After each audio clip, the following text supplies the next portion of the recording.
ये सब खबरें हम बुलेटिन का हिस्सा बनाएंगे, लेकिन सबसे पहले खबर, मुझ पर केस बना तो क्या मैं भागा? मैंने साबित किया कि सादिक और अमीन हूं। बड़ी गलती की जो नवाज शरीफ को जाने की इजाजत दी, जल्द उसको जेल में बंद करेंगे। शहबाज शरीफ बेकसूर हैं तो अदालतों से बार बार वक्त क्यों मांग रहे हैं? मंडी बहाउद्दीन में जलसा-ए-आम से खिताब में वजीर आजम इमरान खान ऑपोजिशन पर बरस पड़े। कहा मरियम नवाज कहती हैं हमारे पास टेप है। क्या कभी किसी ने सुना कि सियासतदान टेप रखकर जजेस को ब्लैकमेल करते हों? ये सब चोर और डाकू हैं जो डरे हुए हैं। डाकुओं के गुलदस्ते में एक डीजल भी है जो हर 3 महीने में कहता है हुकूमत गिरा दो। इमरान खान ने कहा कौम का पैसा वापस कर दो, किसी डाकू को एनआरओ नहीं मिलेगा। जो सारे चोरों का टोला, डाकुओं का गुलदस्ता, इन डाकुओं के गुलदस्ते में एक, मैं उसको मुलाना नहीं कहूंगा।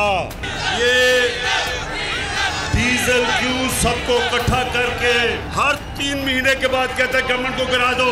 इसकी सबसे बड़ी वजह 30 सालों के बाद पाकिस्तान की असेंबली डीजल के बगैर चल रही है, सोलर पे चल रही है। ये सब डरे हुए हैं। और दूसरी तरफ एक छोटा मियाँ है, एक तो बड़ा भगौड़ा मियाँ है। वो छोटे मियाँ का एक तो दिल बड़ा कमजोर है कि अगर आपने चोरी नहीं की तो आपको डर किस चीज का है? हाँ, इमरान खान से डर है। जनरल मुशर्रफ की तरह उसने आपको एनआरओ नहीं देना। कभी आपने सुना कि सियासतदान टेपे रखते हैं और टेपों से ब्लैकमेल करते हैं जजों को? पहले वो अरशद मलिक जज था, उसके ऊपर जी हम टेप हमारे पास है। फिर पुराने चीफ जस्टिस के ऊपर एक फेक टेप बनाई गई। ये पॉलिटिशियन नहीं करते, ये माफिया करता है। शहबाज शरीफ, अगर तुम बेकसूर हो, क्यों टाइम लेते हो अदालतों से?